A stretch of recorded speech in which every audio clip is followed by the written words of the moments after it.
अब ये कहता है ये कैसे संसार पैदा होता है। तदेत सत्यम यथा सुदीप्तात् पावकात् स्फुलिंगाः सहस्रश प्रभवन्ते। जैसे अग्नि में चिंगारियाँ निकलती हैं ना, स्फुलिंग चिंगारी जैसे हजारों निकलती, वैसे ही उस एक परमेश्वर से संसार के विविध रूप प्रकाशित होते हैं। सौम्य भावा प्रजायन्ते, उत्पन्न होते हैं। तत्र चैव अपीयन्ति, उसी में लीन हो जाते हैं। चलिए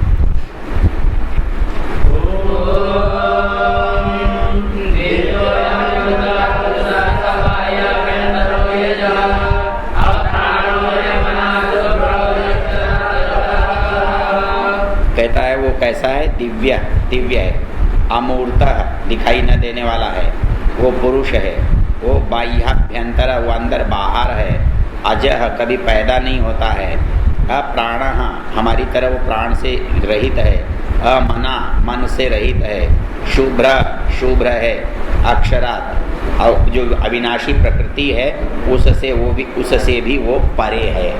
यहाँ वह सामान्य रूप से अक्षर परमेश्वर को कहा है, लेकिन यहाँ अक्षर परमेश्वर नहीं है। क्यों? वो अक्षर से भी परे है। तो पर प्रकृति जो है वो स्वयं नष्ट नहीं, अंतिम रूप से नष्ट नहीं होती, प्रवाह से नष्ट होती है, तो उससे भी वो परे है। चलिए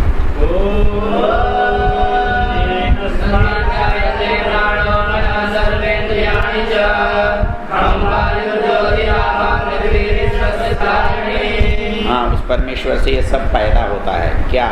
एतस्मात् जायते प्राणः, प्राण उससे पैदा होता है, मन उससे होता है, इंद्रियाणि इंद्रियां उससे होती हैं, खम आकाश, वायु, ज्योति, आपः जल को कहते हैं, पृथ्वी, ये जो समस्त विश्व को धारण करने वाली है, ये सब उसी चेतना से पैदा होती है।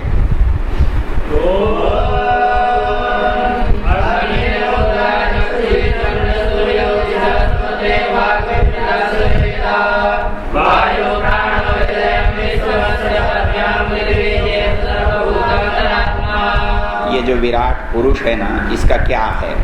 अग्नि मूर्धा चक्षुषी, अग्नि जो है इसका मूर्धा है, चंद्र सूर्य इसके चक्षु हैं, दिशाएं इसकी श्रोत्र हैं, वाक इसके वेद हैं, वाणी जो है इसका वेद इसकी वाणी है, वायु इसका प्राण है, हृदयम अस्य विश्वम, ये सारा जो है विश्व उसका हृदय है, उसके पैर पृथ्वी है। ऐसा यह अंतरात्मा का एक शरीर है। चलिए विवृता खुले प्रकट।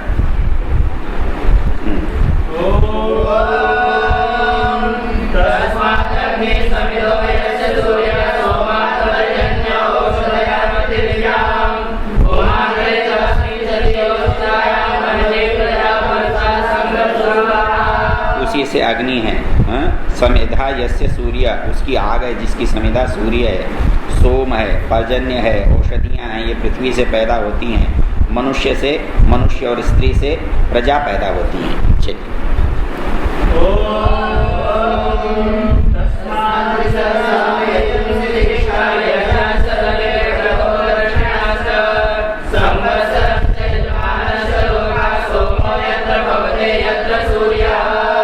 क्या क्या उससे होता है? ऋच, साम, यजुंशी, दीक्षा, यज्ञ, सभी, क्रतु, दक्षिणा, संवत्सर, यजमान, लोक, सोम, ये सब जहाँ ये पवित्र सूर्य पवते, सूर्य जहाँ तपता है, ये सब उसी परमेश्वर का निर्माण किया हुआ है।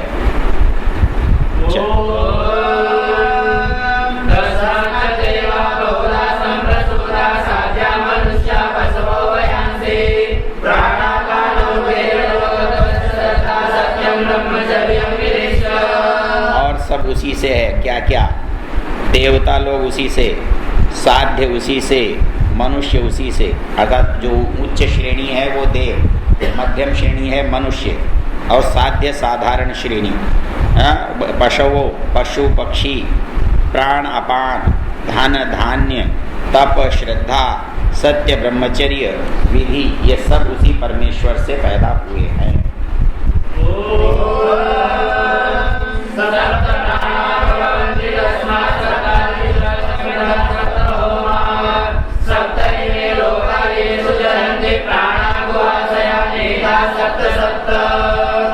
सात चीजें उससे पैदा हुई हैं। क्या हैं सात?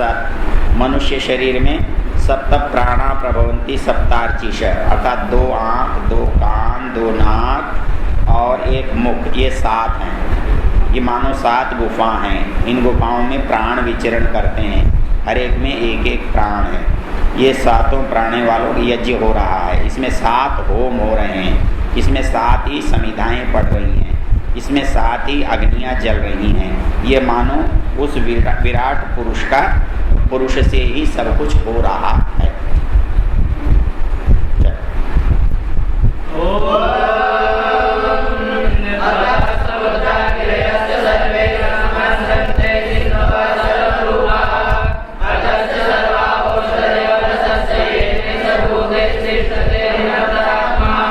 सारे पर्वत उसी से हैं, छोटी बड़ी नदियाँ उसी से हैं, सारे जल के प्रवाह उसी से हैं, सारी औषधियाँ उसी से हो रही हैं, औषधियों का रस उसी से हो रहा है। सभी महाभूत 5 जो हैं वो उसी से पैदा हो रहे हैं।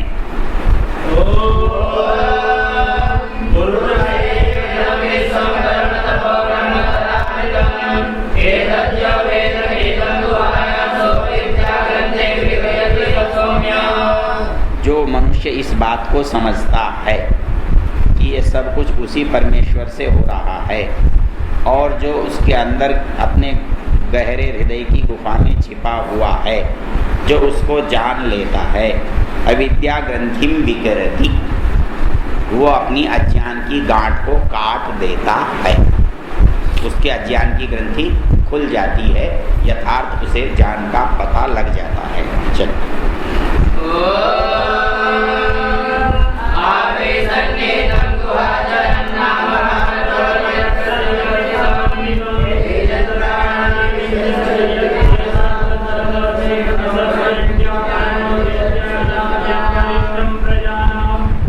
हाँ, ये कहता है आविसन्नीतम, सामने है पर छिपा हुआ है।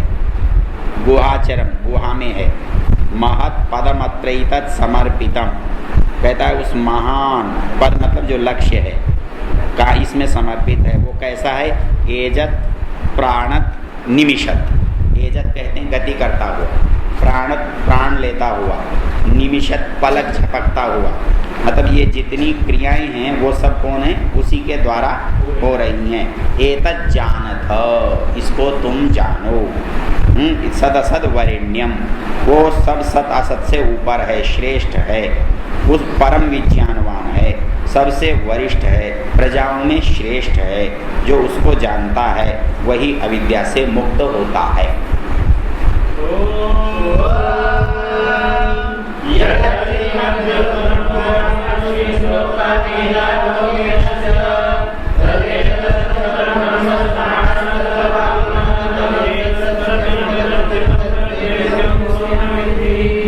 यद अर्चिमत, जो ज्वाला वाला है। यद अणु, जो सूक्ष्म है, सूक्ष्म से भी सूक्ष्म है।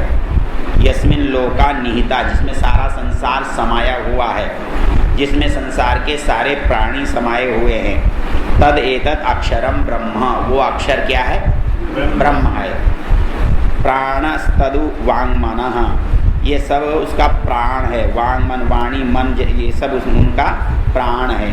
एतत् सत्यम, वही वास्तविक सच है, वही अमृत है, वही वेद्धव्यम अर्थात लक्ष्य में प्राप्त होने योग्य है, बीधने लायक है। तत् सौम्य विद्धि, इसीलिए हे सौम्य तुम उसी लक्ष्य को बींधो, प्राप्त करो। ये उसके बाद जो मंत्र पढ़ाया था, पढ़ लो।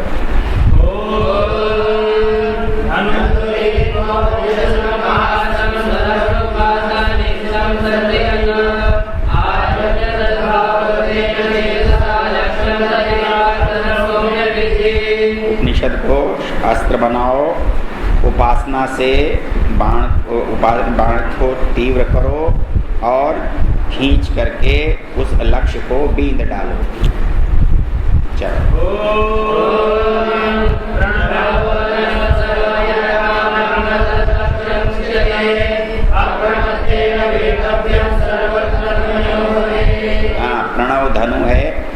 आत्मा शर है, ब्रह्म लक्ष्य है, बिना किसी प्रमाद के उसको बींधते हुए तन्मय हो जाना चाहिए।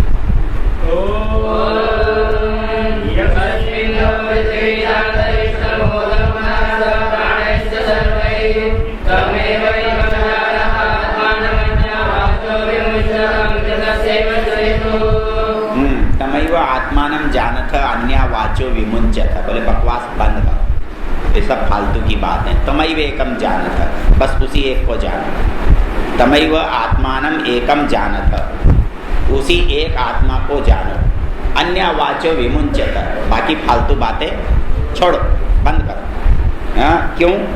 विमुच्य अमृतस्य ईश सेतु, अमरता का वही स्रोत है, सेतु है।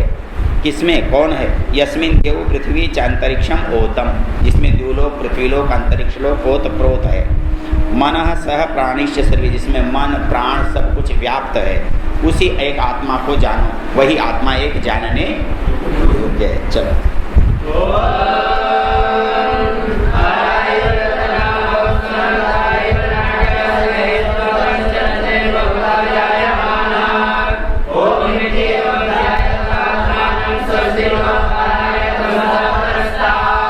तमसः पाराय, अज्ञान अंधकार से दूर होने के लिए क्या करो? ओम इत्येवं ध्यायथ, इसी ओम का ध्यान करो। क्यों? आरा इव रत्नाभव संहता यत्र नाट्य, नाड़ियाँ जैसे आरात के नाभि में आरे लगते हैं वैसे जहाँ लगी हुई हैं। स एतो अंतश्चरतो बाहुधा जायमाना, जो उसी के अंदर विचरण कर रहा है, बार बार होता हुआ, उसका ध्यान करने के लिए तुम्हें ओम का सहारा लेना होगा। उसी से उसका ध्यान करो, इस संसार को पार होने के लिए, संपाराय, पार होने के लिए, और उसी से तुम्हारा स्वस्ति कल्याण होगा। चलो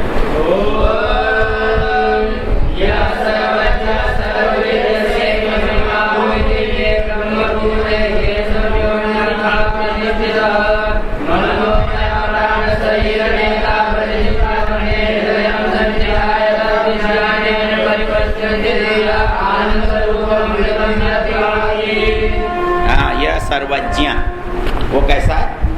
सर्वज्ञ है, सर्वविद, सब जानने वाला है। यशेष महिमा भुवि, जो भी महानता है वो उसी की है। वो कहाँ रहता है? दिव्य ब्रह्मपुर में रहता है। वो व्योमनी, आकाश में प्रतिष्ठित विद्यमान है। मनोमय प्राण शरीर नेता, वो जिसको प्राण शरीर का संचालक है, ले जाने वाला है, मन में व्याप्त है। अन्य हृदय सन्निधाय, कहता है वो हृदय में स्थापित करो उसे। विज्ञानेन, उसको विज्ञान से जानो। परिपश्यन्ति धीरा, उसे कौन देख पाते हैं? धीर लोग। यहाँ विद्वान के अर्थ में आता है, मतलब ऐसा व्यक्ति जो धैर्यशाली हो उसको। और वो कैसा है? आनंद रूपम अमृतम यद विभाति, जो हमारे हृदय में आनंद रूप अमृत रूप है, उसको धीर लोग देख पाते हैं।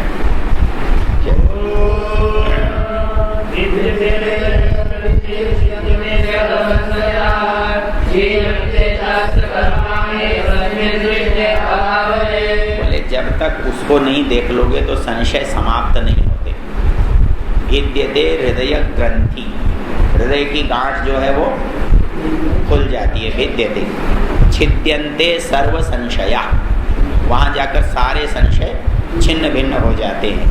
क्षीयन्ते चास्य कर्माणि, सब कर्म जो कर्म उद्देश्य हैं वो समाप्त हो जाते हैं। तस्मिन् दृष्टे, उसके देख लेने पर, जो सब जगह व्याप्त है।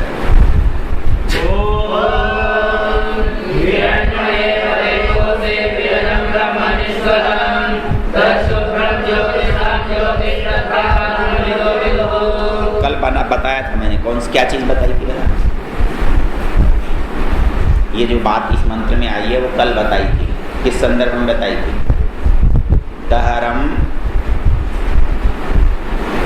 पुंडरीकम वेश्म, हमारे हृदय में छोटा सा कमल जैसा घर है।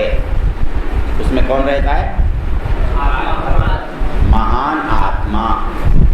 जो कुछ बाहर है वो सब का सब अंदर है। उसमें द्युलोक है, उसमें अंतरिक्ष लोक है, उसमें पृथ्वी लोक है। वहाँ जा कर के व्यक्ति सब कुछ पा लेता है। तो वो ये कह रहा है कि हिरण्मये परे कोशे विरजम ब्रह्म निष्कलम। जो हमारा हिरण्यमय कोश है, स्वर्णमय कोश है, वो परे श्रेष्ठ है, उसमें ब्रह्म विराजमान है। कैसा? विरजम, किसी भी मलिनता से रहित, निष्कलम, बिना किसी अन्य बाधा के, बिना कलाओं से रहित। तच्छुभ्रम, वो शुभ्र है। ज्योतिषाम ज्योति, अत्यंत ज्योतिमय है, जिसको आत्मविद जानते हैं।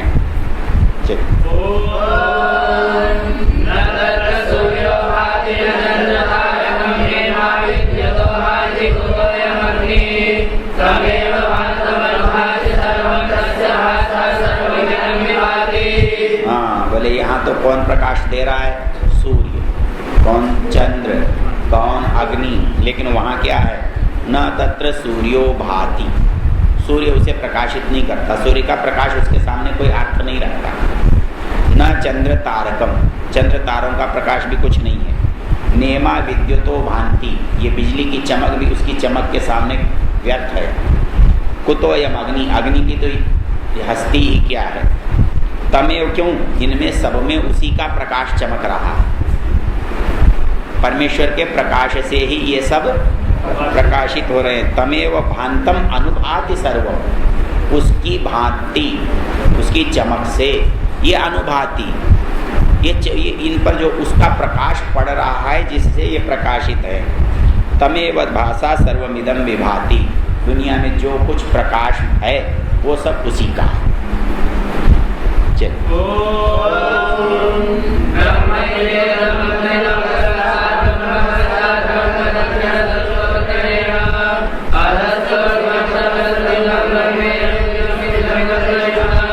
हाँ, जब आप देखने लगोगे तो ब्रह्मई वेदम अमृतम, ये अमृतमय ब्रह्म जो है पुरस्तात् सामने है, पश्चात पीछे है, दक्षिणतः दक्षिण में है, उत्तरतः उत्तर में है, अथ नीचे है, ऊर्ध्वम ऊपर है, प्रसृतम फैला हुआ है। ब्रह्म ही वेदम विश्वम, ये सारे दुनिया क्या है? बोले ब्रह्म ही है और कुछ भी नहीं है। प्रवरिष्ठम, सबसे श्रेष्ठ है, बड़ा है। चलिए,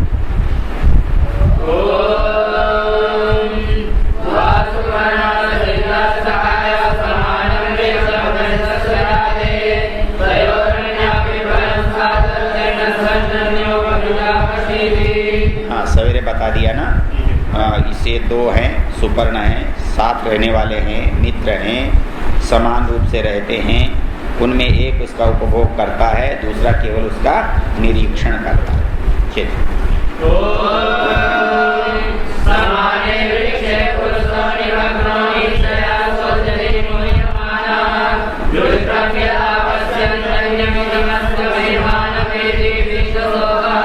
ये दोनों भले लोग पेड़ पर जो रहते हैं उनका होता क्या है? समाने वृक्षे पुरुषो निमग्नो, ये पुरुष उस वृक्ष पर रहता है। अनिशया शोचति मोह्यमाना, ये शोक को प्राप्त होता है। शोक को क्यों प्राप्त होता है? अनिशया, इसमें जब असामर्थ्य का बोध होता है। आदमी जब मजबूर होता है तब दुखी होता है। जब किसी चीज़ का उसे अभाव होता है तब दुखी होता है। अभाव किसका नाम है? अप्राप्ति का नाम है, असामर्थ्य का नाम है, कमजोरी, दुर्बलता का नाम है। तो समाने वृक्ष, रहता तो उसी वृक्ष पर है जिस पर ईश्वर है, लेकिन अनिशय, ईशत्व नहीं है, सामर्थ्य नहीं है। शोचति मोह्यमान, मोह से ग्रस्त होकर के शोक को प्राप्त होता है।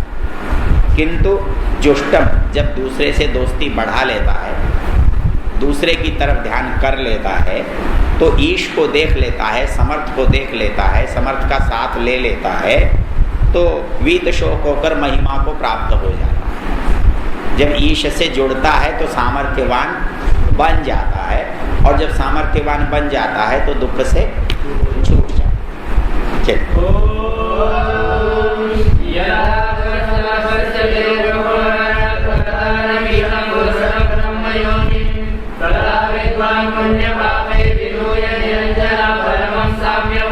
अच्छा, इसमें एक रोचक बात है।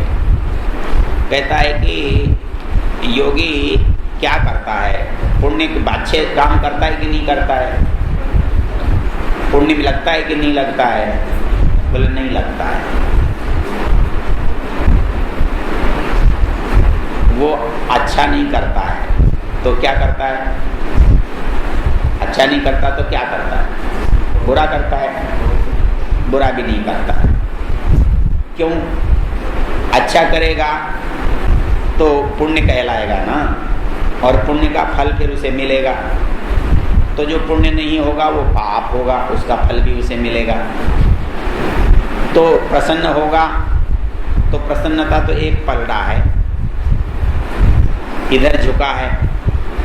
वो कब झुकेगा? जब पाप का ऊपर होगा। तो कभी पाप का नीचे होगा तो पुण्य का ऊपर होगा। तो इसलिए ये नहीं है। पता है कि योग दर्शन पढ़ा होगा आपने, कितनी तरह के कर्म होते हैं। शुक्ल कृष्ण, शुक्ल कृष्ण, न शुक्ल न कृष्ण। शुक्ल मतलब अच्छे कर्म, कृष्ण मतलब बुरे कर्म। शुक्ल कृष्ण मतलब मिले जुले कर्म, और न शुक्ल न कृष्ण, न अच्छे न बुरे। तो जो मनुष्य हैं, जो या तो अच्छे करेगा या बुरे करेगा, तो उसके हो जाएंगे मिश्रित कर्म। या तो पाप होते हैं या पुण्य होते हैं। मनुष्य के पाप भी होते हैं और पुण्य भी होते हैं। इसलिए कैसे होते हैं? मिश्रित होते हैं। योगी के न पाप होते न पुण्य होते, न शुक्ल होते न कृष्ण होते। क्योंकि शुक्ल होंगे तो भी फंसेगा और कृष्ण होंगे तो भी फंसेगा। तो अनासक्त कब होगा? न सुखी होगा न दुखी होगा। दुखी होगा तो सुखी होगा, सुखी होगा तो दुखी होगा। कोई ऐसा नहीं हो सकता दुनिया में कि सुख की बात में तो प्रसन्न तो हो जाए और दुख में दुखी ना हो। ऐसा नहीं हो सकता। क्यों? कि सुख और दुख तो केवल पहलू हैं। यदि किसी आदमी को दुख होता है तो उसे सुख भी होगा। किसी आदमी को सुख होता है, प्रसन्नता होती है, तो विपरीत परिस्थिति आने पर दुख भी होगा। व्यक्ति तो वो है जो न दुख में दुखी हो न सुख में सुखी। तो इसलिए योगी के कर्म कैसे होते हैं? न शुक्ल होते न कृष्ण होते। कर्म शुक्ल होते हैं, कर्म कृष्ण होते हैं, कर्म मिश्रित होते हैं, और कर्म न शुक्ल होते हैं न कृष्ण। मनुष्यों के कर्म मिश्रित होते हैं, असुरों के कर्म कृष्ण होते हैं, देवताओं के कर्म शुक्ल होते हैं, और योगी के कर्म न शुक्ल होते हैं और न कृष्ण होते हैं। वो न किसी से प्रसन्न होता है न किसी से नाराज होता है। वो एक भाव रहता है। वो तो ये कहता है, यदा पश्यते रुक्म वर्णम, जब जीवात्मा दृष्टा रुक्म वर्णम पश्यति, उस स्वर्णमय चमक वाले परमेश्वर को देखता है, तब क्या होता है? किसको? कर्तारम ईशम पुरुषम ब्रह्म योनिम। ये उसके विशेषण। वो कर्ता को, पुरुष को, ब्रह्म को देख रहा है, वेद के ज्ञान के स्रोत को देख रहा है। तदा पुण्य पापे विधूय। ये विधूय प्रयोग बड़ा रोचक है। कभी आपने किसको देखा है? कोई जानवर है ना, ऐसे ऐसे ऐसे करता है, जब उठता है तो धूल झाड़ता है। बैल है, कुत्ता है, पक्षी है। तो जो योगी है, जब उस परमेश्वर को जानता है तो क्या करता है? पुण्य पापे विधूय, पुण्य पाप दोनों को झाड़ देता है, उसके ऊपर कुछ नहीं लगा रहता। तदा निरंजना परमम साम्य उपैति। निरंजना, उसके अंदर कोई लाग नहीं, लपेट नहीं होती, वो बिल्कुल स्पष्ट शुद्ध होता है, और वो उस पुरुष को प्राप्त, निरंजनम परमम साम्य, उसकी अत्यंत निकटता को प्राप्त हो जाता है। चलिए,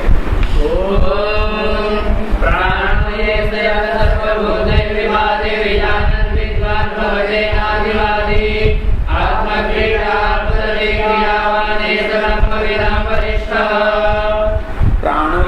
सर्वभूत, जिसमें जो कुछ हो रहा है ना, ये बोले उसी के सामर्थ्य से हो रहा है। सबका प्राण वही है। प्राणो येष सर्वभूतैर्विभाति, नाना प्राणियों में जो प्राणत्व है वो परमेश्वर का है। जब व्यक्ति इस बात को समझ लेता है, विजानन, जब इससे परिचित हो जाता है, ना अतिवादी, वो ज़्यादा बकवास नहीं करता, फालतू नहीं बोलता, अतिवादी न बहुती, उसको चुप हो जाता है, वो सोचता है ये तो सब वही है, इसके अतिरिक्त कुछ भी नहीं है, बाकी बातें व्यर्थ। वो कैसा हो जाता है? आत्मक्रीड, अपने आप से ही खेलने लगता है, अपने आप में ही सुख मानने लगता है, अपने आप में ही रमण करने लगता है, अपने से ही क्रिया करने लगता है, और वो ब्रह्मविद लोगों में वरिष्ठ बन जाता है, श्रेष्ठ बन जाता है।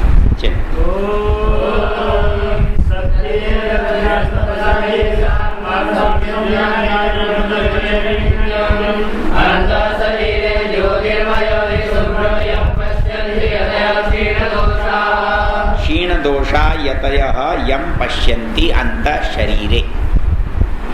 यतयः सन्यासी लोग, क्षीण दोषा, जब उनके दोष समाप्त हो जाते हैं, मलिनताएं नष्ट हो जाती हैं, तो तम पश्यन्ति, उसे देख पाते हैं। और क्या हो जाता है? ज्योतिर्मय ही शुभ्र, वो ज्योतिर्मय है, शुभ्र है, प्रकाशमान है। मिलता कैसे है? सत्येन लभ्य, सत्याचरण से, तपसा, तपस्या से, सम्यक ज्ञानेन, ज्ञान से, ब्रह्मचर्येण सलभ्य, इन श्रेष्ठ कर्मों को करने से उसकी प्राप्ति होती है।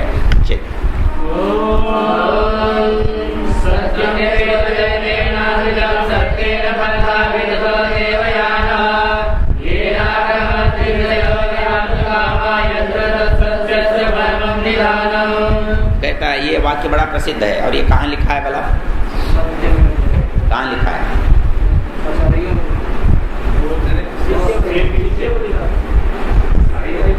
अरे भाई सत्यमेव जयते कहाँ लिखा है मालूम नहीं? कचहरी में लिखा है, कचहरी जाता है, कहाँ लिखा होता है? नोट पर लिखा है, ये बात समझना है। ये भारत सरकार का चिन्ह है, सत्यमेव जयते। पहले, आज पता नहीं लिखा है कि नहीं लिखा है, पहले लोकसभा के आसन पर लिखा होता था, जहाँ अध्यक्ष बैठता है, बहुत पहले देखा था मैंने, धर्मचक्र प्रवर्तनाय। क्या लिखा होता था? धर्मचक्र के संचालन के लिए। पुराने लोगों को संस्कृत के वाक्यों से प्रेम था। ये वर्तमान सरकार तो ईसाई मुसलमानों की सरकार है, इनको इन चीज़ों से प्रेम नहीं। जो पुरानी बात चली आ रही है वो तो भले ही चलती रहे, नई बात इनको नहीं सूझती। तो वहाँ पर है सत्यमेव जयते। इसमें क्या है? मूल जो है धातु तो परस्मैपदी है, लेकिन इसमें आत्मनेपदी प्रयोग कई जगह मिलेगा। कुछ लोगों ने इसे परस्मैपदी बना दिया है, और उसे सही क्यों मानते हैं?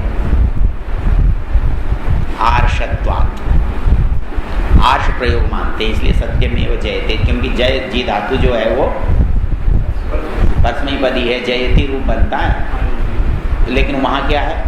जयते यह। तो सत्यमेव जयते नानृतम, झूठ की विजय नहीं होती। इसमें एक रोचक बात बताता हूँ। हम दुनिया में क्या देखते हैं? हमको ऐसा लगता है ना कि हर समय झूठ की जय होती है। सच बोलते डर लगता है, बोलना चाहिए, डर कब लगना चाहिए था? झूठ बोलते डर लगना चाहिए था, लेकिन हम डरते कब हैं? सच बोलते हुए। कहीं सच बोला और नुकसान हो गया, हमको ऐसा लगता है कि झूठ बोलने से बचाव हो जाएगा। कुछ गलती हुई, गुरुजी ने पूछा ऐसा किया, तो तुरंत मुंह से क्या निकलता है? नहीं, मैंने नहीं किया। नहीं, ऐसा नहीं लगता। यूँ लगता है जैसे यूँ कह दिया मैंने किया तो गुरुजी मारेंगे।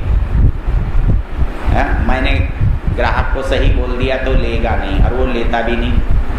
क्यों? कि हम सबको ये पता है कि ये भी झूठ बोलेगा और ये भी झूठ बोलेगा, तो इसलिए हम दोनों किसी को सच मानते ही नहीं। एक बार क्या हुआ कि मोरारजी देसाई सत्य के आग्रही रहे, गांधी जी के शिष्य थे। तो मोरारजी देसाई से किसी ने कहा जी ये तो बात झूठी है कि सच की विजय होती है। वो बोले नहीं, ये झूठी नहीं है, विजय तो सत्य की ही होती है। बोले जी हम तो सदा ये देखते हैं कि झूठ की विजय होती है। तो उन्होंने उत्तर जो दिया वो बड़ा मार्मिक है, बड़ा कमाल का है। उन्होंने कहा बोले ऐसा नहीं हो सकता, विजय तो सत्य की ही होती है।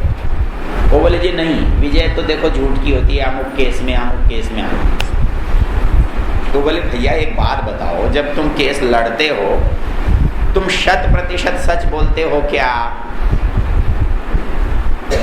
वो बोले जी उससे क्या है, हम उससे ज़्यादा सच बोलते हैं, वो ज़्यादा झूठ बोलता है, हम कम झूठ बोलते हैं। हम एक आध झूठ बोलते हैं, वो सारी झूठ बोलता है। बोले फिर आपकी लड़ाई सच और झूठ की नहीं है, तब बड़े झूठ और छोटे झूठ की है। तो कौन जीतेगा? बड़ा झूठ जीतेगा। तो इसलिए जितनी ज़्यादा झूठ वकील बोलेगा उतना अच्छा वकील होगा। एक बार हमने अपने वकील से शिकायत की, हाजी वो तो झूठ बोल रहा था और वो न्यायालय में ऐसे कह रहा था। तो हमारा वकील क्या कहता है, बोले तुमको झूठ बोलने से किसने रोका था? बोले ये तो कोई शिकायत ही नहीं होती कि वो झूठ बोल रहा था। भाई तुमको किसी ने कहा हुआ कि तुम तो झूठ बोलना मत, और वो बोलेगा तब तो शिकायत हो सकती है। वो झूठ बोल रहा है, बोले तुम उससे 50 गुना झूठ बोलो ना, और फिर तुम शिकायत करना। तो हम क्या है, थोड़ा सच बोलते हैं और चाहते हैं कि हम जीत जाएं। ऐसा नहीं। जब हम 100% सत्य पर होते हैं तब हमको जीत की आशा करनी चाहिए। क्यों? परमेश्वर सहायता तब करता है जब आप 100% सच पर होते हैं। उससे पहले तो जितनी झूठ होती है ना, वो हमारी ताकत होती है। क्यों? कि हम उस पर भरोसा करते हैं। हमने झूठ क्यों बोला? हमको लगेगा कि हम इससे बच जाएंगे। हम बच जाएंगे तो इसका मतलब अभी तो हमारी खोपड़ी काम कर रही है ना। जब तक गांठ में 2 पैसे हैं, आदमी उधार जा लेता है क्या? दूसरे से मांगता है क्या? आदमी भिखारी कब बनता है? जब उसके अपना कुछ भी नहीं होता। परमेश्वर कहता है तू मांगने आएगा तब देखेंगे, अभी तो तू अपने भरोसे चल रहा है ना। चल, झूठ से चल, सच से चल, चाहे जैसे चल।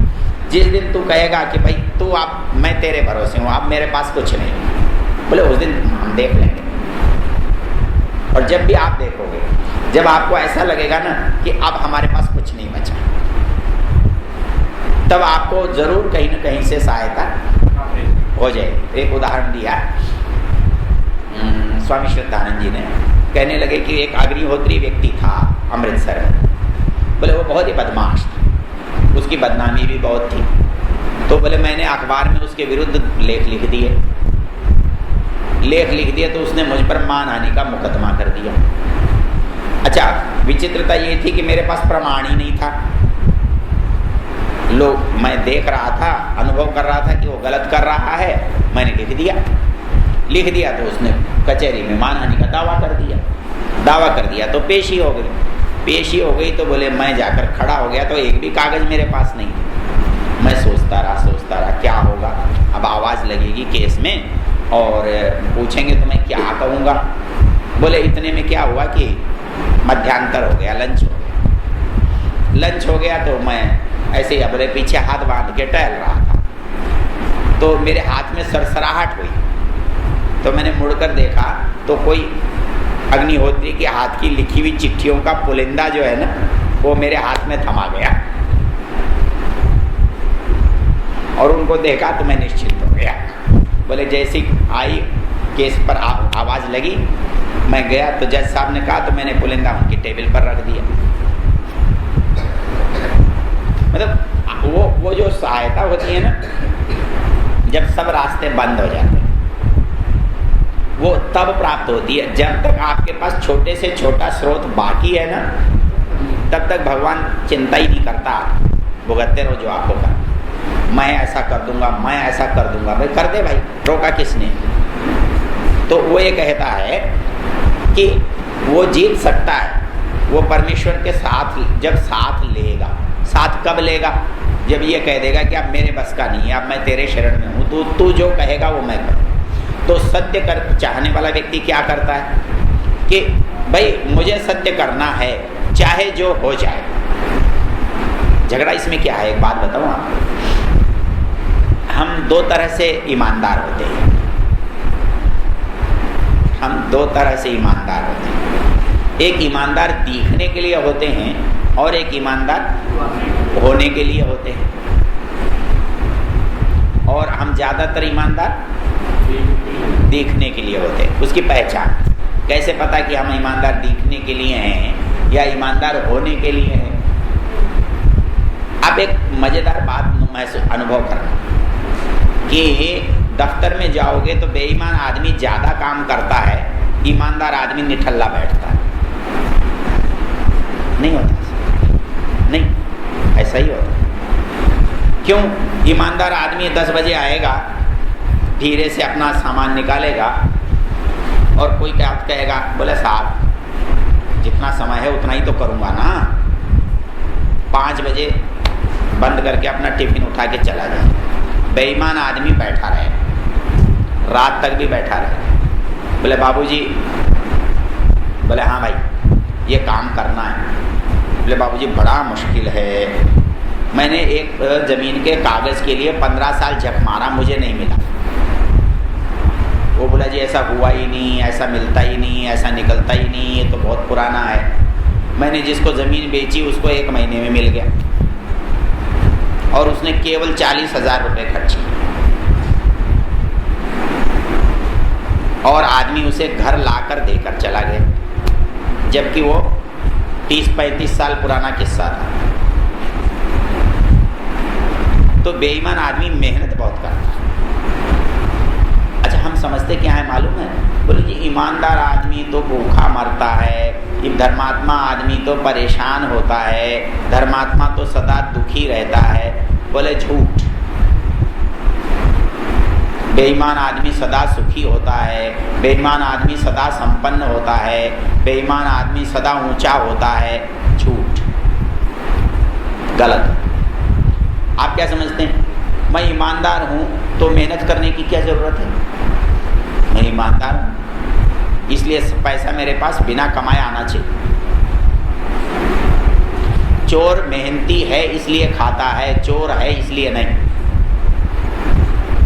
चोरी यदि मन का भाव है तो चोर घर में बैठा रहे तो चोर को मिलेगा कुछ? मिलेगा? और चोर जाके चोरी करके मेहनत करके आएगा तो कुछ न कुछ तो मिला किससे? चोरी से या मेहनत से? तो ईमानदार आदमी मेहनत करेगा तो भूखा मरेगा क्यों भाई? ईमानदार आदमी श्रम नहीं करता, वो अपनी ईमानदारी में ही घुसा रहता है। उसी में लगता है मैं ईमानदार हूँ, बहुत बड़ी चीज़ हूँ, बहुत बड़ी तोप हूँ, मुझे क्या करना है। गलत। वो कहता है कि इस गीता की एक बड़ी सुंदर सी पंक्ति है, सक्ता कर्मण्य विद्वांसो यथा कुर्वन्ति भारत तथा विद्वांस तथा सक्तश्च चिकीर्षुर लोक संग्रहम। मतलब जैसे एक आसक्त व्यक्ति किसी चीज को पाने के लिए परिश्रम करता है, वो आसक्ति अनासक्त व्यक्ति में होनी चाहिए। मतलब जो है कि ये मुझे मिलेगा और इससे मुझे ये फायदा होगा, तो आदमी जैसी दिन रात मेहनत करता है, न मिलने पर भी दिन रात वैसी मेहनत कर सके, तब वो धार्मिक है। इसलिए ईमानदार आदमी घाटे में लगता है, होता नहीं। होता तो वो अपने पुरुषार्थहीनता से है। बेईमानी, धन, पुरुषार्थ, जो सफलता है वही सफलता मिल सकती है यदि ईमानदारी के साथ पुरुषार्थ जुड़ा हो। लेकिन हम क्या समझते हैं कि पुरुषार्थ करने की क्या ज़रूरत है? हम ईमानदार हैं, बड़े धर्मात्मा हैं, संध्या करते हैं, खेत जाने की क्या ज़रूरत है? खेत को तो कोई और कर लेगा, भगवान वैसे ही उसमें बरसा देगा। खेत को जोतने की थोड़ी ज़रूरत है, संध्या कर लेंगे। तो संध्या करने से खेत थोड़े जोते। मतलब जब आप निश्चिंत होते हैं, सत्य पर होते हैं। एक नीमच में एक उनकी गाइड ड्राइवर साहब की या किसी गार्ड साहब की बात है, शायद आप जानते होंगे, मध्य प्रदेश का किस्सा है। अंग्रेजों के ज़माने में भला आदमी गार्ड था। कौन था ना कोई गार्ड थे। हाँ, और भला आदमी रास्ते के बीच में संध्या करता था गाड़ी रोक के। उसकी शिकायत कर दी किसी ने, बोले जी रास्ते में गाड़ी रोक के संध्या करता है। उससे पूछा करते हो? हाँ करता हूँ।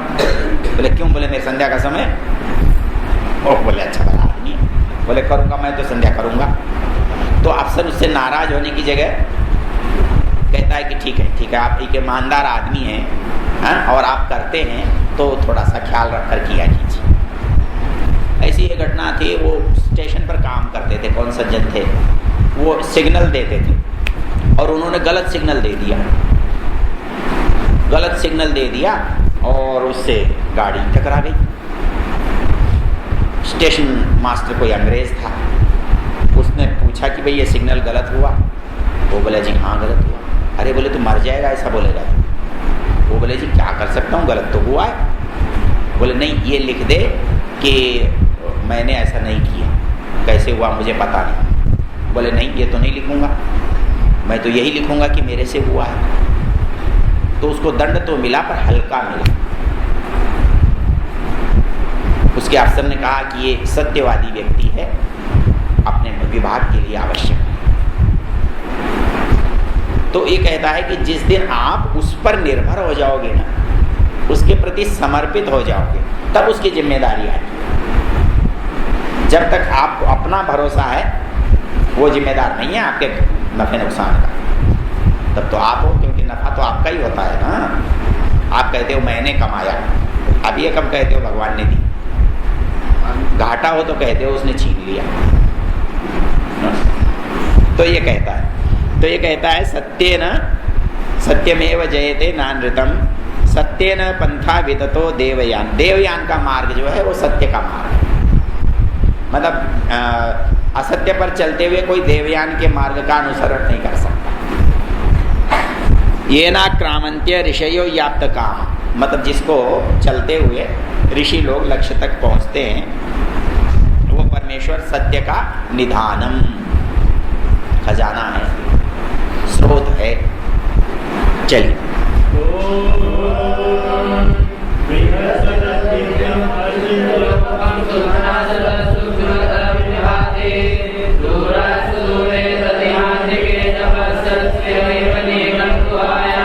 वो कैसा है? बृहत, बड़ा है, दिव्यम, दिव्य है, अचिंत्यम, विचार में से आने योग्य नहीं है, सूक्ष्म से सूक्ष्म है, दूर से दूर है, निकट से निकट है और अपने अंदर छिपा हुआ है। चलिए,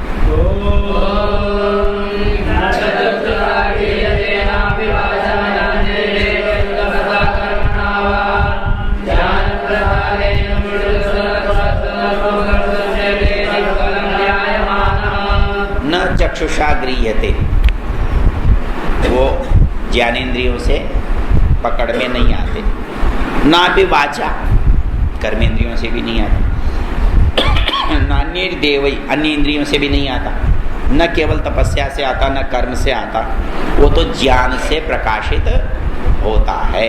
जब ज्ञान हो जाता है हमारे अंदर, तो वो निष्कल अकल होकर के हमें प्रकाशित होकर के दिखाई देता है।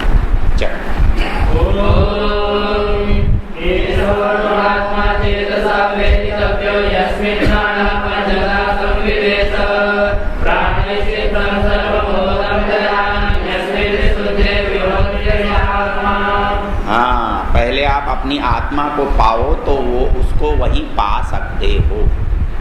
आत्मा को पाने पर अपनी अंदर आत्मा में परमात्मा को जान सकते हो। कैसे? एषो अणुरात्मा चेतसा वेदितव्य, ये सूक्ष्म आत्मा जो है उसको चित्त से जानो, जिसमें प्राण पंचधा संविवेश, प्राण जो है 5 भागों में विभक्त होकर रहता है। प्राणैश्चित्तम सर्वमोतम प्रजानाम, सब प्रजाओं का चित्त जो है प्राण से ओतप्रोत है। और इसके अंदर यस्मिन विशुद्धे विभव, वो आत्मा जब स्पष्ट हो जाता है, शुद्ध हो जाता है, पवित्र हो जाता है, तो उसमें विभवती प्रकाशित होता है। जब हमारी आत्मा को हम शुद्ध कर लेंगे तो हमारी आत्मा में परमात्मा प्रकाशित हो जाएगा।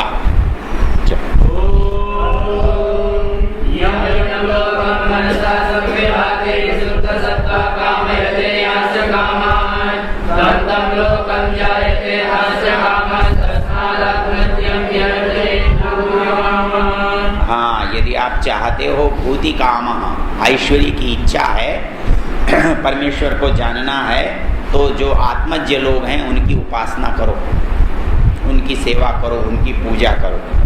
यम यम लोकम मनसा संविभाति, जिस जिस लोक को मन से प्रकाशित करता है, संकल्प करता है। विशुद्ध सत्व कामयते याश्च कामान, जिसका मन पवित्र हो गया है, वो जो इच्छा करता है, जो कामना करता है, उन लोकों और उन कामनाओं को वह प्राप्त कर लेता है, कर सकता है। इसलिए मनुष्य को चाहिए कि आत्मज्ञ व्यक्ति की उपासना और पूजा करे, जिससे उसको भी उसकी प्राप्ति हो सके।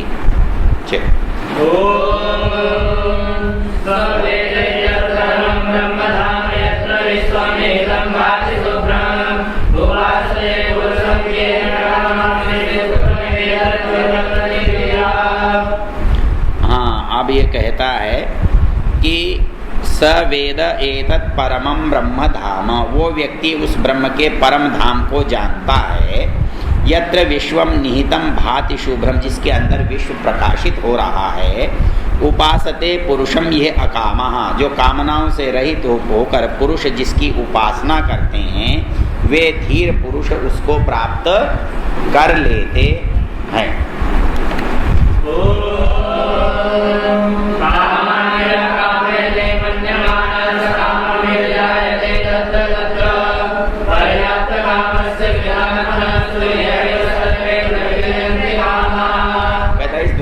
दो तरह के लोग हैं। एक हैं कामना करने वाले।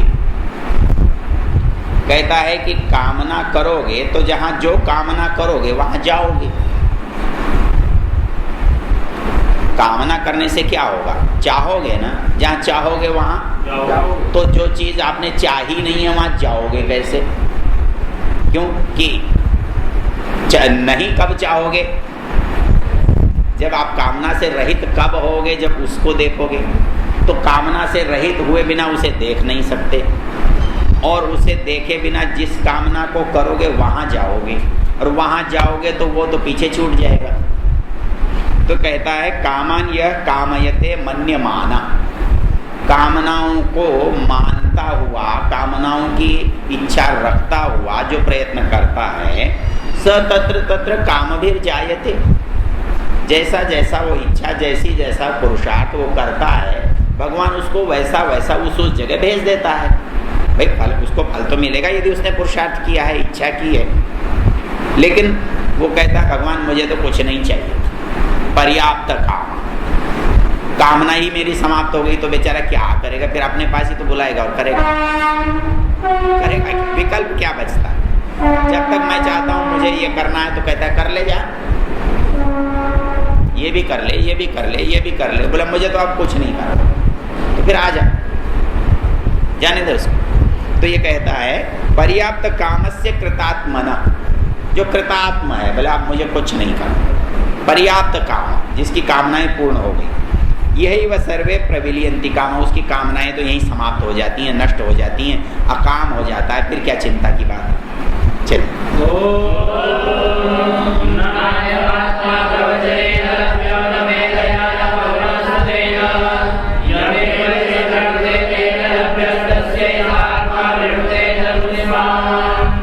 सोचते हैं कि कोई आदमी हमको भगवान दिखा देगा, नहीं दिखा सकता। कोई भगवान बता देगा, नहीं बता सकता। नायम आत्मा प्रवचने न लभ्य, न तो प्रवचन करने वाले को मिलता, न प्रवचन सुनने वाले को मिलता। फिर बेकार का काम हम क्यों कर रहे हैं? आप बैठकर क्यों समय बर्बाद कर रहे हो और मैं क्यों ही बकबक लगा रखी है, व्यर्थ है क्या? ये प्रवचन से मिलता तो नहीं है, लेकिन ये जानने का रास्ता है। मतलब कोई चीज हम इसलिए सुनते हैं कि उससे हमारी उस ओर की जानकारी बढ़ती है, उसके बारे में प्रवचन करने से उसको जानने की जो इच्छा है वो हमारे अंदर पैदा होती है।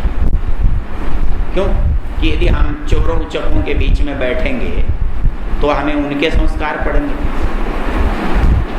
मतलब सत्संग करना क्यों चाहिए? ऐसा कुछ नहीं है कि सत्संग में जाते ही कुछ तुरंत हो जाने वाला है, ऐसा कुछ नहीं। लेकिन मुश्किल क्या है कि भगवान ने हमको बनाकर ऐसा भेजा है कि वो व्यर्थ नहीं होता। बड़ी विचित्र बात है। दुनिया के कैमरे जब तक आप क्लिक नहीं करो ना तो चित्र नहीं खींचते, लेकिन हमारे कैमरे पलक खोलते ही चित्र खींचते हैं, पलक खुलते ही चित्र खींचता है। इतना ही नहीं, मन में सोचते ही चित्र बनता है। और केवल बनता नहीं है, उसकी तो रील निकाल दे तो कैमरा खाली होता है। यहाँ कैमरा कभी खाली ही नहीं होता है। हमारे साथ जो हमने सोचा है, जो हमने किया है, जिसको हमने देखा सुना है, वो संस्कार हमारे कभी मिटते नहीं। परिणाम मतलब कोई बुरा काम आप करते हैं या कोई करता है तो ये समझता है कि हुआ थोड़ा सा तो था, मैंने चुराया था तो क्या चुराया था, कोई खाने की चीज ही तो चुराई थी, क्या फर्क पड़ता है। अजी मैं दुकान पर से चुरा के लाया, अरे बच्चा है तो 4 आने की चीज थी, 10 रुपए की चीज थी, चुरा ली तो क्या हो गया। किसी ने कहा जी इसने 100-200 रुपए ही तो चुराए हैं, क्या बड़ी रकम है। तो हम चोरी को बड़ा और छोटा समझते हैं। बड़ा और छोटा कैसे समझते हैं? रुपए से। हमारा पैमाना क्या है चोरी को नापने का? रुपया। मतलब चोर के हाथ 10 रुपए लगे तो वो 10 रुपए का चोर है, और वहीं पर यदि 1000 लाख रखे हो तो। अब एक बात बताओ, चोरी में अंतर है कि रुपए में अंतर है? ये तो योग की बात है कि मैं ऐसी जगह चोरी कर रहा हूं जहां रुपए 10 रुपए, लेकिन मुझे उस जगह पर 1 लाख 2 लाख 10 लाख होते तो चोरी का रुपए के पैमाने से कैसे नापोगे? नाप सकते हैं? बड़ी चोरी छोटी चोरी आप कहते हो, क्यों कहते हो? चोरी के परिणाम को देखकर। भगवान चोरी के प्रयत्न को देखकर कहता है। जो प्रयत्न किया गया चोरी के लिए, जो संकल्प विकल्प किया गया चोरी के लिए, जो इच्छा की गई चोरी के लिए, वो तो बराबर थी। मन में लेने की इच्छा पैदा हुई। रुपए 100 थे या रुपए लाख थे, इससे क्या? इच्छा तो पैदा उतनी ही पैदा हुई। मतलब हमारे मन को, हमारे आत्मा को, हमारे भावनाओं को तो उतनी मेहनत करनी पड़ी, तो उसको रुपए के पैमाने से कैसे नाप सकते हो? वो तो जो हमारा अंदर का पैमाना है वो तो बराबर नापता है। इसलिए होता क्या है, जब हम कोई छोटी बुराई भी करते हैं तो हमारा संस्कार उतना ही पड़ता है जितना किसी बड़ी कही जाने वाली बुराई का पड़ता है। मैंने किसी से 4 आने या पेंसिल चुराई और मैंने किसी का गहना चुराया। आपकी नज़र में मैं बड़ा छोटा चोर हो सकता हूँ, लेकिन चोर जो परमेश्वर है उसकी नज़र में केवल चोरी है। तूने गहना चुराया तो क्या, और पेंसिल चुराई तो क्या? अपराध मेरा वहां से होता है। अच्छा, अब वहां परेशानी क्या कि मेरे मन में जब कोई विचार आता है तो वह विचार मेरे संस्कार में बदल जाता है। यहाँ की फसल तो कभी होती है कभी नहीं होती है। कभी ओले से मर जाती है, कभी बिना बारिश के मर जाती है, कभी आग लगती है, कभी कोई उखाड़ ले जाता है। लेकिन भगवान की फसल ऐसी नहीं है, बीज पड़ा और उगा। कर्म किया और संस्कार बना, संस्कार हुआ और कर्म हुआ।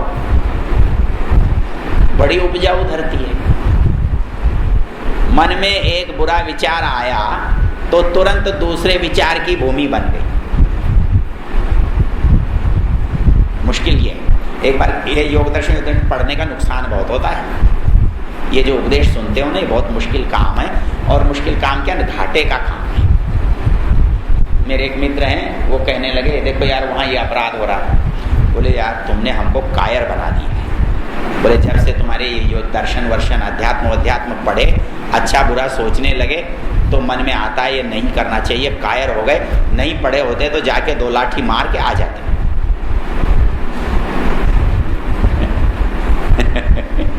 तो आध्यात्मिक व्यक्ति जो है ना, वो कायर हो जाता है।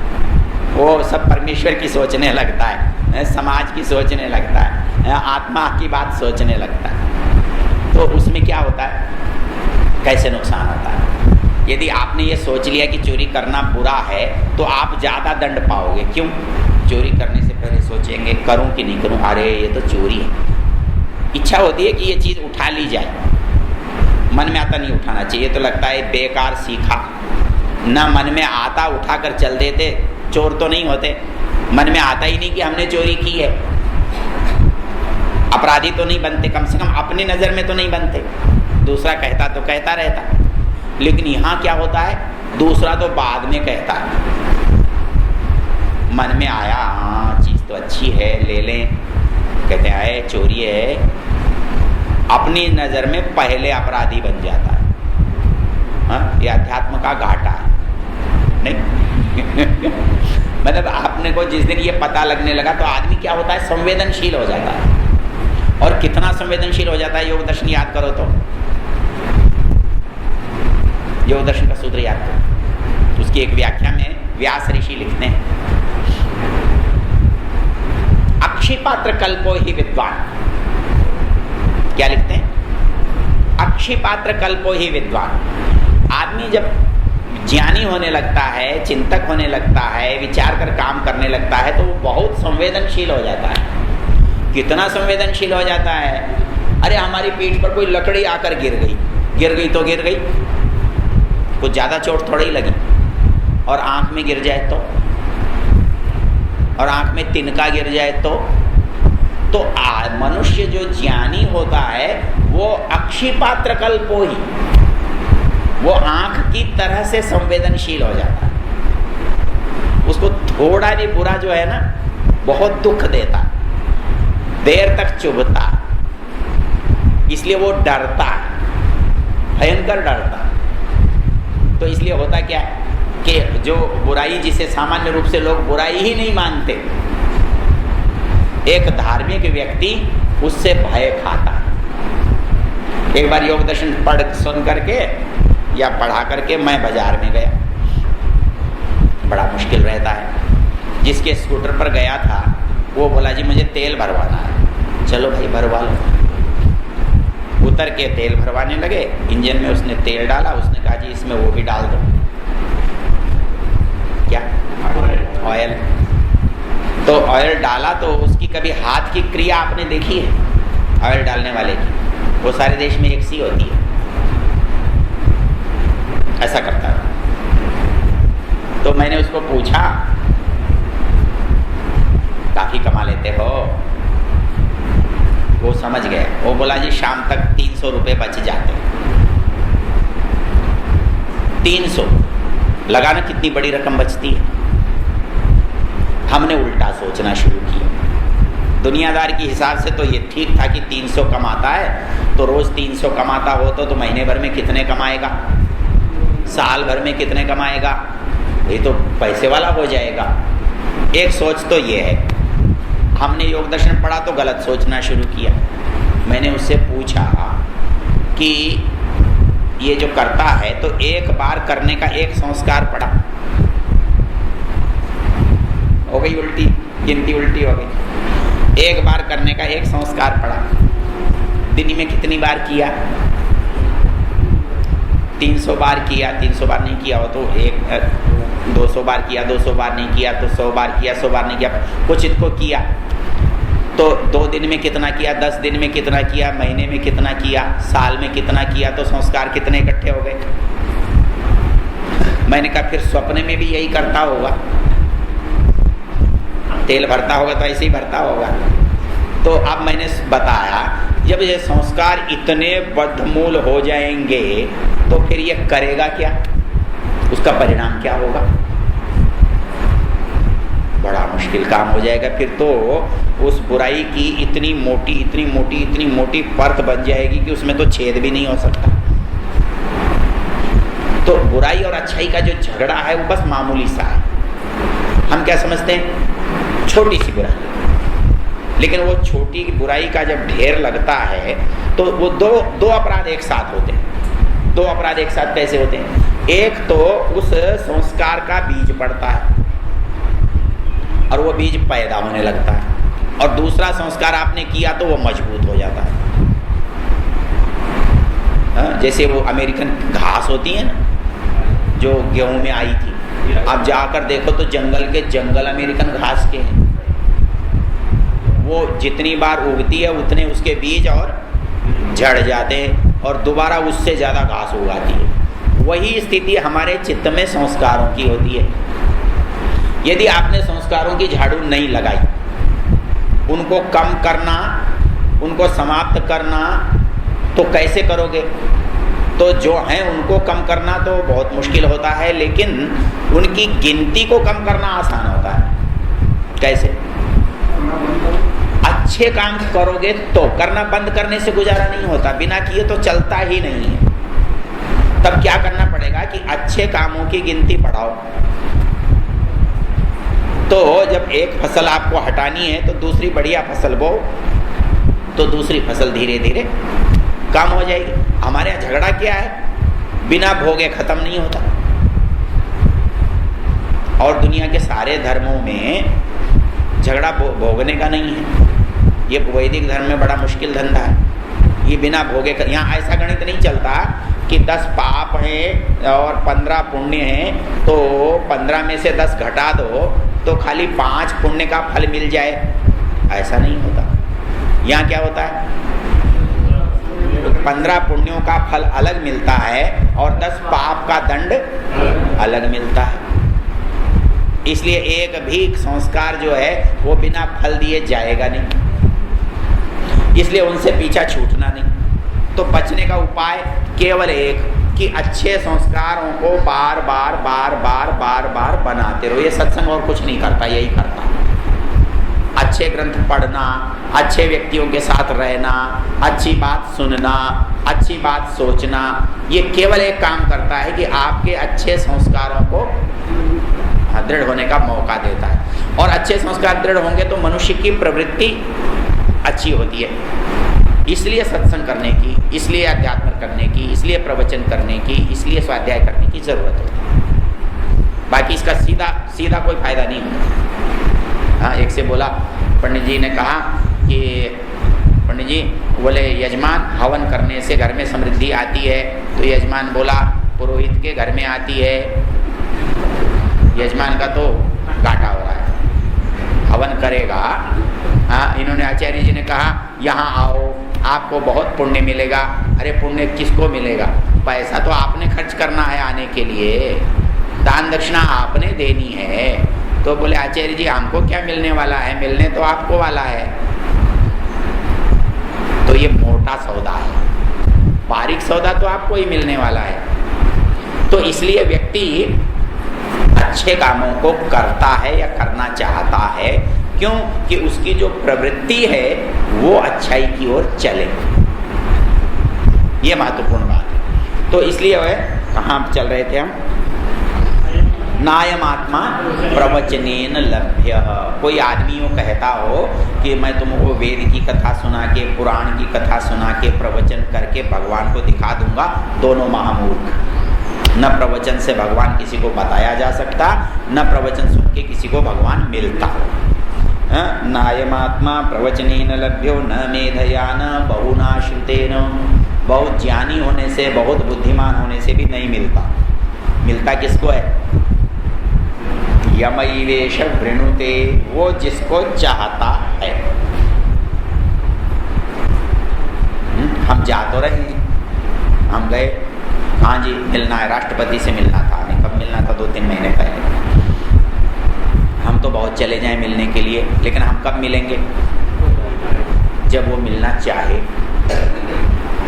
हम भले ही राष्ट्रपति भवन के दरवाजे खड़े रहे तो खड़े रहे, उससे क्या?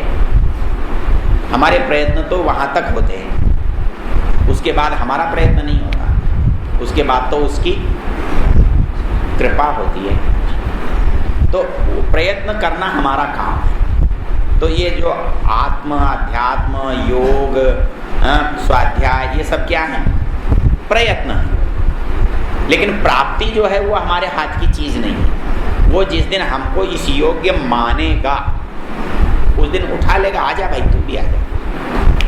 तो नायमात्मा प्रवचनेन लभ्यो न मेधया न यमैवेश वृणुते तेन लभ्य। यमैवेश वृणुते, जिसको वो चुनता है, पात्र समझता है, लायक समझता है, उसे वो लभ्य, उसके द्वारा प्राप्त होता है। यस्यैषात्मा विवृणुते तनुं स्वाम, तब वो अपने स्वरूप को उसके लिए प्रकाशित कर देता है, खोल। चलिए,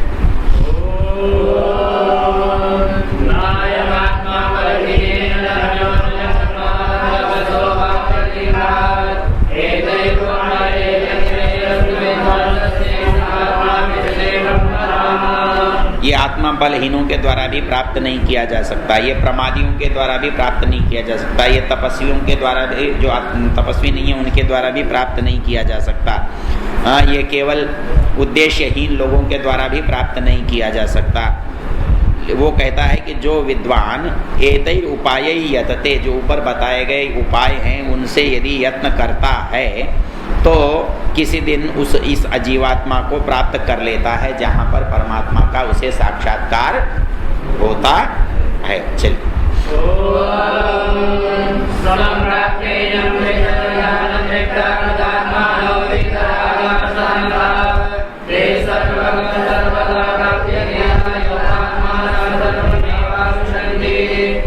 इसको जब कोई प्राप्त कर लेता है तो क्या होता है? तृप्त हो जाता है।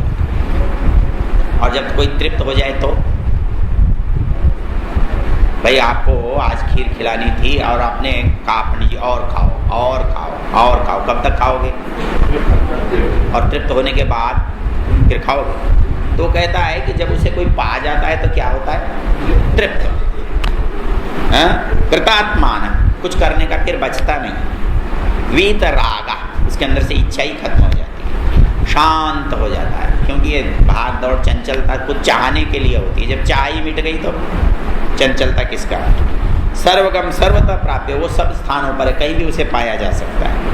ऐसे योगी लोग उसको प्राप्त करते हैं। चलिए,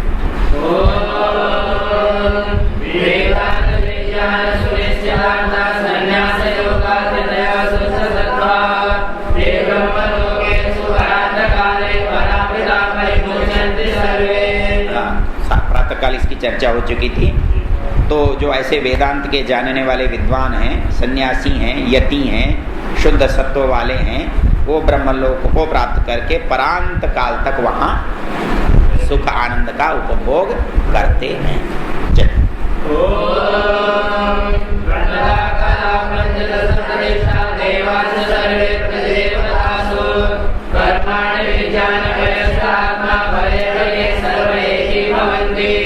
पांचों, ये 15 जो कलाएं हैं ना, ये समाप्त हो जाती हैं, केवल निष्कल आत्मा रह जाता है।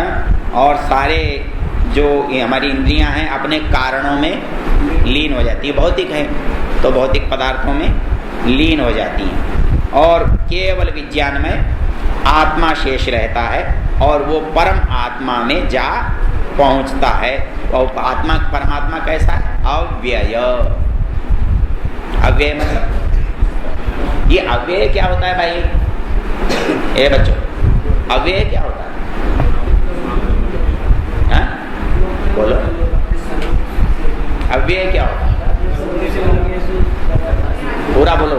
सदृशम त्रिशिलिंगेषु सर्वासु च विभक्तिषु वचनेषु च सर्वेषु यन्नवेति तदव्ययम्। जो लिंग विभक्ति वचन इनमें बदलता नहीं है, अपरिवर्तित होता है। तो परमेश्वर कैसा है? अव्यय, वो बिना परिवर्तन वाला है, अव्यय। तो कैसा है? कहता है कि परव्यय, उस अव्यय में एक ही भवंती, आत्मा जो है एक हो जाता है। आगे एक बहुत ही सैद्धांतिक चीज है, उसका चर्चा करते हैं। देखो पढ़।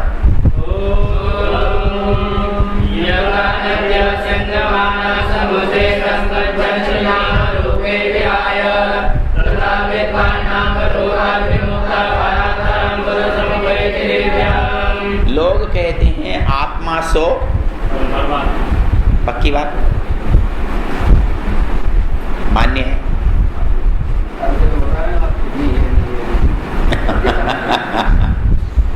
लोग कहते हैं आत्मा सो परमात्मा, मतलब आत्मा जो है परमात्मा का अंश है और इसलिए मुक्ति में परमात्मा में मिल जाता है। और ये उदाहरण है, ये उदाहरण भी यही कह रहा है। यथा नद्य स्यन्दमाना समुद्रे अस्तं गच्छन्ति नाम रूपे विहाय। ये नदियां जो हैं अलग अलग हैं, ये गंगा है, यमुना है, ये है, वो है, और समुद्र में मिल गई तो क्या रहता? कुछ नहीं रहता। बोले ऐसे ही आत्मा परमात्मा में मिल जाता है तो कुछ नहीं रहता। लेकिन यहाँ नदियों का जल और समुद्र का जल दोनों एक हैं, उनका मिलना अलग है, और आत्मा और परमात्मा का मिलना वैसा नहीं है। वैसा है क्या?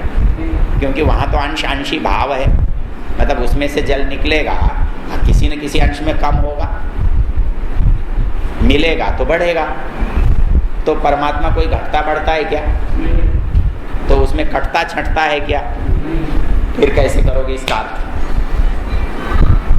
यथा नद्य स्यन्दमाना समुद्रे, जब नदियां बह करके समुद्र में पहुंचती हैं तो अस्त को प्राप्त हो जाती हैं नाम रूपे विहाय, उनका नाम और रूप। वैसे ही मनुष्य जो है परात् पुरुषम उपैति दिव्यम, उस परम पुरुष को प्राप्त करके अपने नाम और रूप से मुक्त हो जाता है। इसका सिद्धांत क्या करोगे? यहां वस्तु एक नहीं है, उसके आश्रय में चला जाता है। उसके अंदर इस तरह से नहीं मिलता कि वो अपना अस्तित्व समाप्त कर दे, अपना अस्तित्व अलग रखते हुए उससे मिलता है। कोई व्यक्ति किसी के यहाँ जाता है, रहता है तो वह थोड़ा ही बन जाता है, उसके यहाँ रहता है। तो वैसे ही हमारे यहाँ आत्मा जो है अस्तित्व समाप्त नहीं करता अपना, उसके आश्रय में रहता है।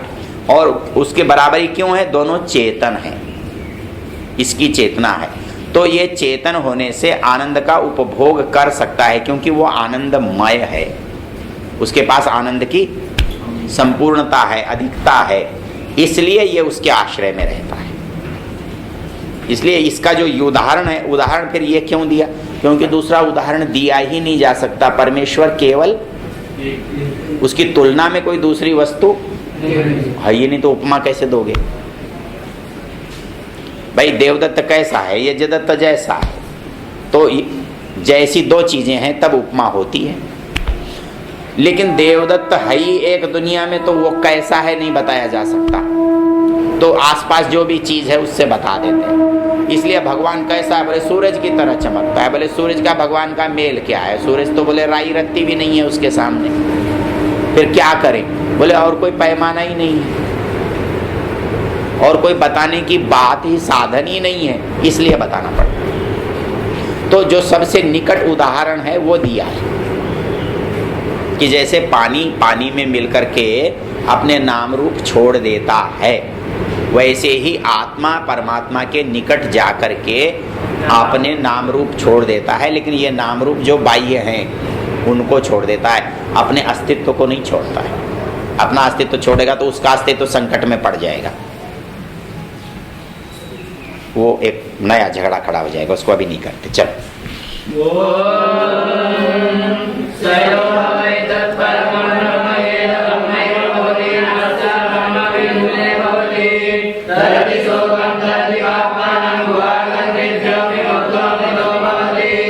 वही झगड़ा इसमें फिर कहा है, ब्रह्मविद ब्रह्मैव भवति, ब्रह्म को जानने वाला ब्रह्म हो जाता है। अब सामान्य आदमी क्या समझता है कि वो भगवान बन जाता है? नहीं, ब्रह्मवत भवति, उसमें ब्रह्म के गुण आ जाते हैं। हाँ? वो जैसे किसी चपरासी को जो प्रधानमंत्री के दरवाजे पर हो, कहते हैं यार तुम्हारा क्या, तुम तो राजा हो, वो है क्या राजा? तो वैसे ही परमेश्वर के पास जाने वाला परमेश्वर जैसा हो जाता है। अत्यंत निकटता का बोधक है ये वाक्य, और कुछ नहीं है। अहम ब्रह्मास्मि की तरह से है, मैं ब्रह्म के अत्यंत निकट हूं, अर्थात मेरे और ब्रह्म के बीच में दूसरा कुछ भी नहीं। तो ब्रह्मवित् ब्रह्मैव भवति, ब्रह्म को जानने वाला ब्रह्म ही बन जाता है, वो कह रहा है। यो वै तत्परमं ब्रह्म वेद, जो उस परम ब्रह्म को जानता है, ब्रह्मैव भवति। और क्या होता है? न अस्य कुले अब्रह्मवित् भवति, उसके कुल में भी कोई अब्रह्मवित् पैदा नहीं होता। तरति शोकम, वो समस्त शोकों को पार कर जाता है। तरति पापमानम, समस्त पापों को लांघ जाता है। गुहा ग्रंथिभ्यो, अंदर की गांठें खुल जाती हैं और वो मुक्त हो जाता है। और अमृतो भवति, वह अमरता को प्राप्त कर लेता है। सार रूप में कहते हैं, पढ़िए।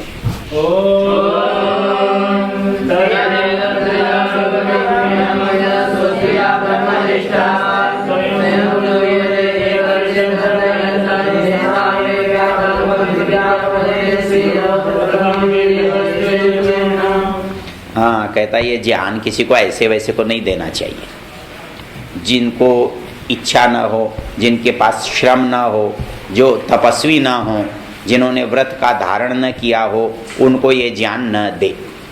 किनको दे?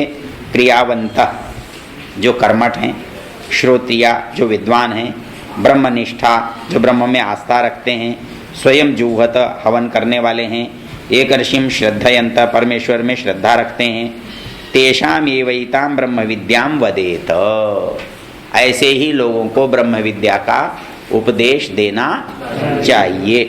शिरोव्रतम विधिवत यैस्तु चीर्णम, जिन्होंने मुख्य व्रत के रूप में इसे अपने आचरण में धारण किया है। चलिए।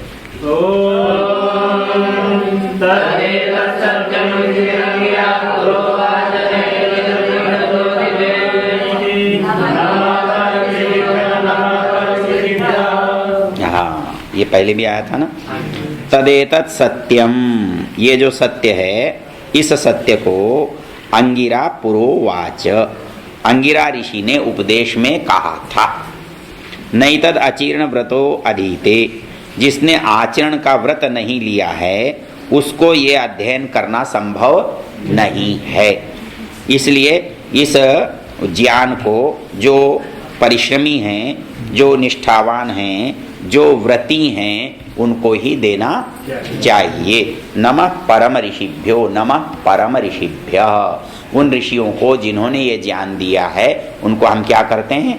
नमस्कार करते हैं। ऐसे ऋषियों को बार बार नमस्कार करते हैं। इति सत्यनारायण कथा समाप्ता। भाई कुछ बात बनी है? कुछ समझ में आया? क्या फर्क पड़ता है? तो देखो हमने कितने उपनिषद पढ़े?